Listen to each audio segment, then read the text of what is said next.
Shalom saudara-saudariku yang terkasih di dalam Kristus. Berjumpa kembali dengan saya, Yonatan Riki Halim, dari kota Bandung, menyampaikan berita keselamatan, kabar sukacita buat saudara-saudari semua. Saudaraku, hari ini kita akan merenungkan firman Tuhan dari Efesus 5 ayat 1 sampai dengan 21. Dan yang menjadi nats perhatian kita hari ini adalah ayat 15 dan 16. Efesus 5 ayat 15 dan 16, demikian firman Tuhan. Karena itu perhatikanlah dengan saksama bagaimana kamu hidup. Janganlah seperti orang bebal, tetapi seperti orang arif. Dan pergunakanlah waktu yang ada, karena hari-hari ini adalah jahat. Saudaraku, Kolose 4 ayat 5 mengatakan demikian. Hiduplah dengan penuh hikmat terhadap orang-orang luar, pergunakanlah waktu yang ada. Hiduplah dengan penuh hikmat terhadap orang-orang luar. Orang luar maksud di sini orang di luar Kristus. Ya.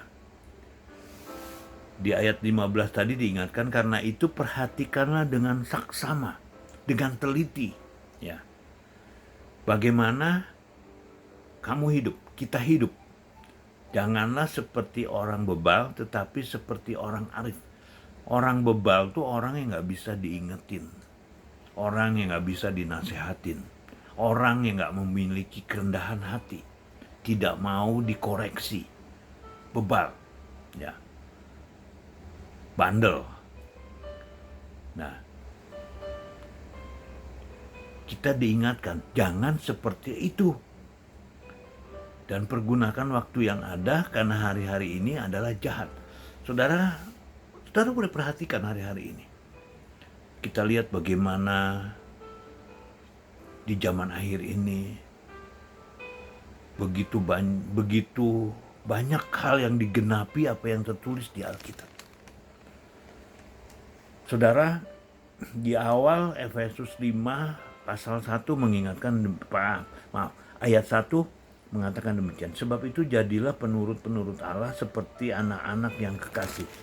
Saudara, di dunia ini ada pepatah mengatakan buah jatuh tidak jauh daripada pohonnya. Artinya karakter, kebiasaan atau hidup seorang anak tidak akan jauh berbeda dengan karakter, kebiasaan hidup orang tuanya. Ya, saudara bisa perhatikan anak-anak saudara. Ya, ada sesuatu yang mirip sama dengan kita. Ya, bagi saudara-saudara yang sudah punya anak, saudara-saudari yang punya anak bisa perhatikan. Kita suka ngomong, kayak papanya, kayak mamanya. Ya, seperti itu, kurang lebih lah seperti itu ya, saudara. Nah, Paulus mengingatkan kepada jemaat Efesus bahwa mereka adalah anak-anak Allah. Paulus mengingatkan kepada kita melalui Alkitab yang kita boleh baca dari kitab Efesus, mengatakan bahwa kita adalah anak-anak Allah. Sebagai anak-anak Allah, sebagai orang percaya, kita kebagian naturnya Allah. Kan manusia lama kita ketika kita dibaptis, manusia lama kita udah mati. Waktu kita tenggelamkan kita mati, waktu kita diangkat kita bangkit bersama Yesus. Waktu kita ditenggelamkan kita dikubur bersama dengan Yesus. Manusia lama kita dikubur, dan begitu bangkit kita menjadi manusia baru. Nah, manusia baru itulah yang mewarisi natur ilahi, natur Yesus, natur Tuhan, natur Allah, natur Bapa ada di dalam kehidupan kita. Makanya di ayat 2 diingatkan demikian. Dan hiduplah di dalam kasih sebagaimana Kristus Yesus telah mengasihi kamu dan telah menyerahkan dirinya untuk kita sebagai persembahan dan korban yang harum bagi Allah. Kita ditebus. Yesus mengorbankan dirinya bagi kita. Kita sudah ditebus. Kita sudah diakui, diangkat sebagai anak-anaknya Allah oleh penebusan Yesus Kristus. Nah, di ayat selanjutnya mengatakan, tetapi percabulan dan rupa-rupa kecemaran dan keserakahan disebut saja pun jangan di antara kamu, sebagaimana sepatutnya bagi orang-orang kudus. Ayat 15 tadi mengingatkan, karena itu perhatikanlah dengan saksama bagaimana kamu hidup. Perhatikanlah dengan saksama bagaimana kita hidup. Apakah kita hidup ada di dalam kecemaran? Apakah kita hidup ada di dalam keserakahan? Apakah hidup kita ada di dalam ketidakkudusan? Ayat 3 tadi mengingatkan. Selanjutnya. Ayat 3. Tetapi percabulan dan rupa-rupa kecemaran atau keserakahan disebut saja pun jangan di antara kamu sebagaimana sepatutnya bagi orang-orang kudus. Kecemaran, keserakahan disebut saja pun jangan. Oh haleluya. Sebagai orang Kristen yang normal, orang Kristen yang menyadari bahwa dia hidup bukan dia lagi. Ya, seperti Rasul Paulus juga mengatakan, aku hidup bukan aku lagi, tetapi Kristus yang ada di dalam. Dan hidup yang aku hidupi sekarang iman kepada anak Allah. Dan diingatkan, kecemaran, keserakahan jangan disebut seperti itu. Makanya di ayat 15 mengingatkan bahwa perhatikanlah dengan saksama bagaimana kita hidup.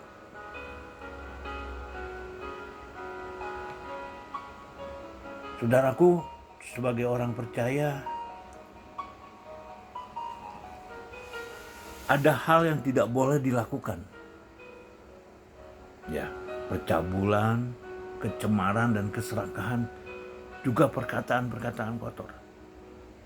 Jaga mulut. Bagaimana bisa menjaga mulut supaya tidak ada yang kotor, tidak ada yang jahat, tidak ada sesuatu yang menajiskan. Alkitab ingatkan, mulut ini kita pakai memuji, juga kita pakai buat memaki dan lain sebagainya. Nah, bagaimana mulut ini bisa dikuasai dengan sesuatu yang kudus, sesuatu yang baik? Yaitu bagaimana kita terima masuk melalui telinga ini ke dalam hati. Alkitab mengatakan, apa yang keluar dari mulut datang dari hati. Nah, kalau ada kecemaran, ada sesuatu yang tidak baik seperti itu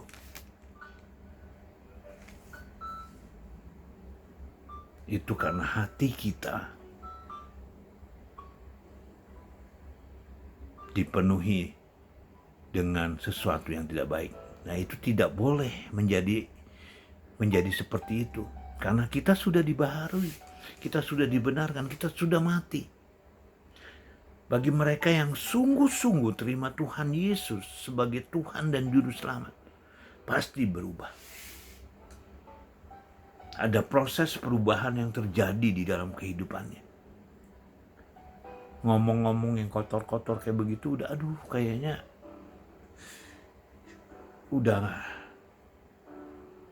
gak di situ lagi gitu. Untuk melakukan kecemaran, kayaknya udah gak di situ lagi.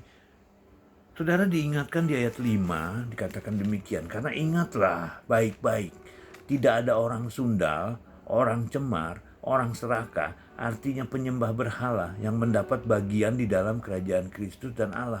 Janganlah kamu disesatkan orang dengan kata-kata yang hampa, karena hal yang demikian mendatangkan murka Allah atas orang-orang durhaka.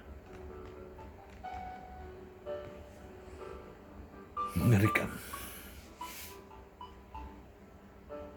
Mendatangkan murka Allah atas orang-orang yang tadi disebut. Orang sundal, orang cemar, orang serakah. Ayat 7, sebab itu janganlah kamu berkawan dengan mereka. Memang dahulu kamu adalah kegelapan, tetapi sekarang kamu adalah terang di dalam Tuhan. Sebab itu hiduplah sebagai anak-anak terang.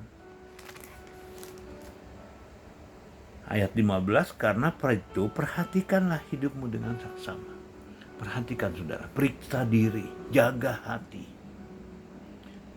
Berdoa, bersyukur, waspada di dalam kehidupan kita. Jaga hati kita, jaga pikiran kita, jaga mulut kita.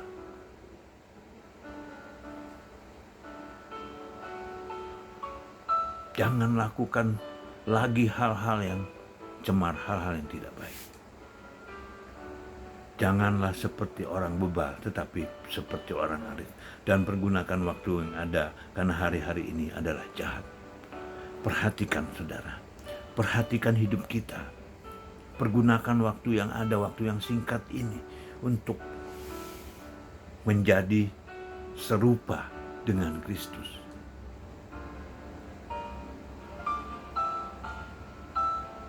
Roh Kudus akan membantu kita apabila kita menyadari penuh bahwa hidup kita bukan kita lagi, tetapi Kristus yang ada di dalam kita. Mungkin di dalam proses, dalam perjalanan kita sebagai orang percaya, sebagai orang Kristen, pengikut Kristus, sempat terjatuh, terpelecok, tersandung. Tetapi percayalah, itu tidak akan membuat kita menjadi tergeletak. Karena Tuhan bilang, Dia akan menolong kita pada waktunya. Pada waktu saat kita tersandung, terjatuh, ketika kita menyadari, oh Tuhan, saya salah. Saya sudah melanggar firman. Kita datang bertobat kepada Dia. Datang sungguh-sungguh bertobat kepada Dia. Yohanes 1 ayat 9 mengatakan, 1 Yohanes 1 ayat 9 mengatakan demikian.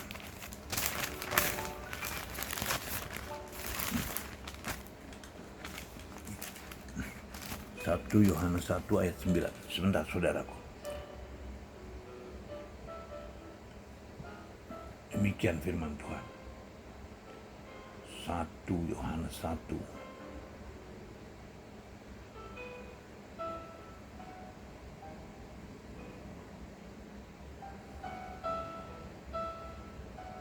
Yohanes 1 ayat 9.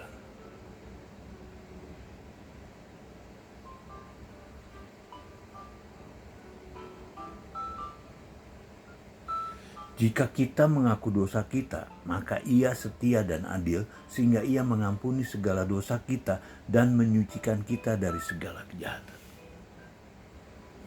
Pergunakan waktu yang ada, karena hari-hari ini jahat. Tersandung, terpelecok, terpleset, sempat jatuh di dalam dosa, datang kepada Tuhan, minta ampun, bertobat, berbalik daripada jalan kita yang jahat. Tuhan akan menolong kita. Dia akan membantu kita. Karena satu hal, karena Dia mengasihi kita. Karena kita diciptakan untuk menjadi partnernya. Luar biasa saudara. Allah yang begitu luar biasa ya. Mau menjadikan kita manusia yang hanya debu dan tanah menjadi partnernya, rekan kerjanya. Luar biasa. Bahkan kita sudah diangkat menjadi anak-anaknya. Mari perhatikan dengan saksama bagaimana kita hidup. Jangan seperti orang bebal, tetapi seperti orang arif, dan pergunakan waktu yang ada. Karena hari-hari ini jahat. Kita berdoa. Bapa di sorga, Allah yang kami sembah di dalam nama Tuhan Yesus, Allah yang hidup, yang tidak pernah meninggalkan kami, yang senantiasa memperhatikan dan peduli atas hidup kami. Bapa, terima kasih buat apa yang boleh kami renungkan hari ini. Melalui firman-Mu ini Tuhan. Melalui Efesus 5 ayat 15-16 ini. Melalui Efesus 5 Tuhan, ayat 1-21, yang mengingatkan kami bahwa kami adalah anak-anak terang. Dulu kami ada di dalam kegelapan, tapi sekarang kami adalah anak-anak terang. Ingatkan, bantu kami, bimbing, tuntun kami, latih kami Tuhan, untuk hidup sebagai orang-orang yang sudah dibenarkan.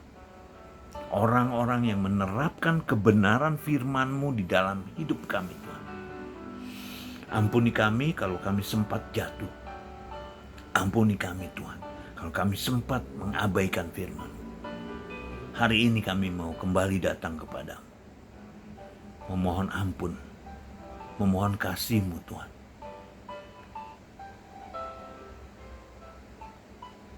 Ampuni kami Tuhan.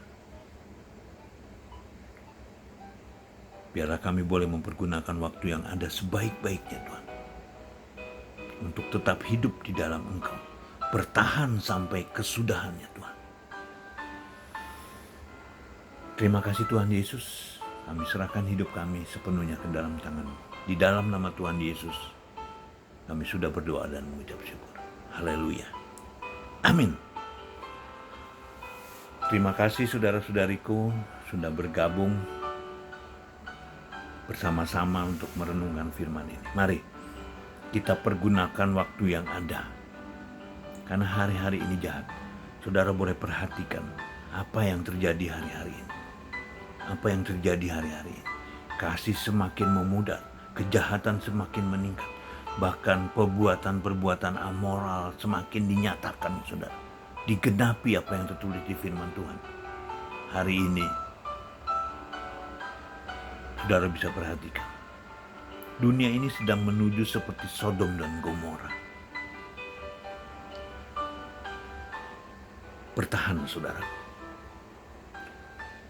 Selalu berdoa. Selalu waspada.